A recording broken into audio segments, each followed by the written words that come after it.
Hello and welcome back to Stop and Go F1 for this, our reactions to the Saudi Arabian qualifying session, and that was a fun one. I like that a lot. I'm very hyped for the race weekend this weekend, and I think the race should be pretty interesting, not just in F1, but also F2 and of course F1 Academy. We'll be covering all of it here on the channel, so make sure you subscribe for all of that.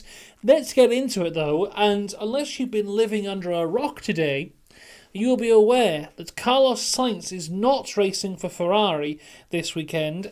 He has got appendicitis. He had surgery earlier today. Apparently that all went very well and he's doing well. But in his seat, in the Ferrari seat, is one Oliver Bearman making his F1 debut. He had FP3, and that's about it before he went into qualifying today. I believe that was the first time he's ever driven this current Ferrari car. So a lot to ask of Ollie Bearman, but I do think he delivered. We'll get into that more as we go on. The other big headline from FP3 was Zhou Guanyu, who had a huge crash, a proper scary one, towards the end of FP3, and they were working on his car a lot, trying to get him out. We'll get into that as well as we go on.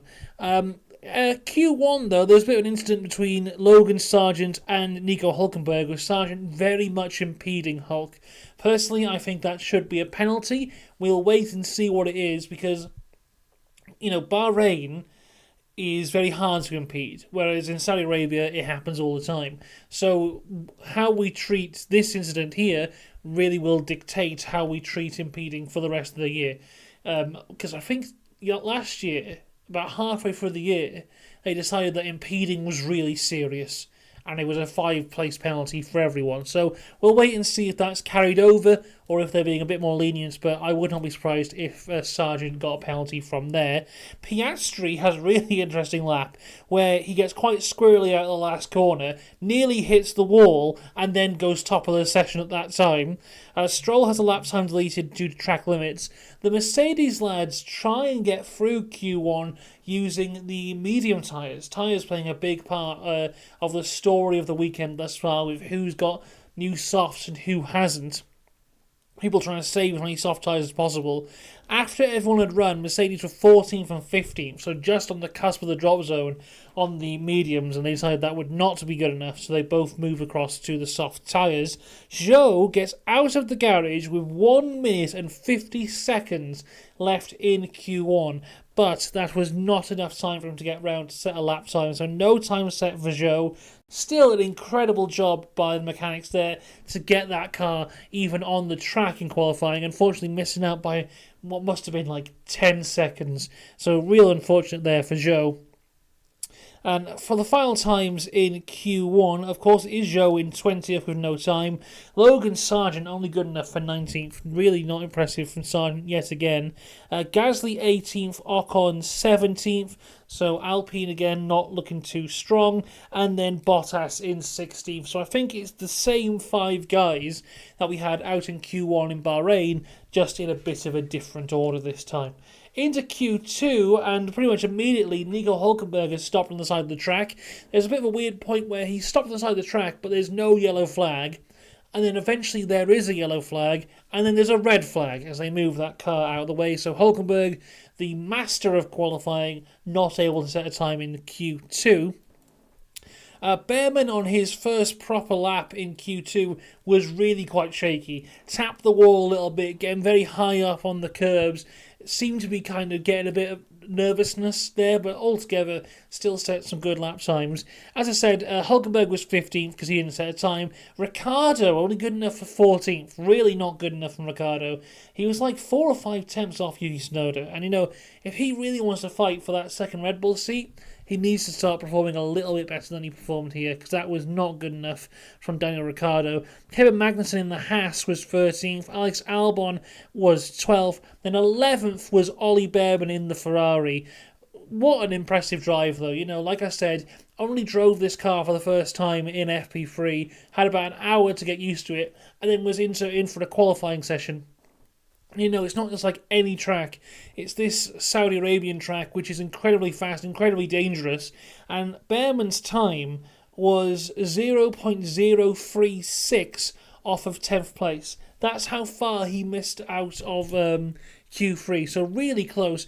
A bit of an exclamation mark on that. It was Lewis Hamilton in 10th. So Bearman 0.036 off of the back of Lewis Hamilton in 10th. So I think, honestly, incredible from Ollie Bearman. I know I'm a huge fan of him, and if you've watched my F2 stuff over this season or last season, you'll know that I love Ollie Bearman and think he's fantastic. But yet again, really, really impressive here from him in qualifying, and I look forward to seeing what he does in the race.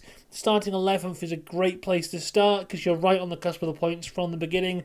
If you can stay out of trouble, who knows, if someone further up has a mechanical issue, he can benefit there and actually get some points on debut, which would be insane for him. So really impressed, really pleased with what Ollie Bearman did here in qualifying today. Into Q3 now, and after everyone set their first lap time, this was our top 10. So it was Yuki in 10th, 9th for Hamilton, 8th for Stroll, 7th for Norris, Piastri in 6th, 5th for Russell, 4th Leclerc, 3rd Alonso, 2nd Perez, and 1st Verstappen.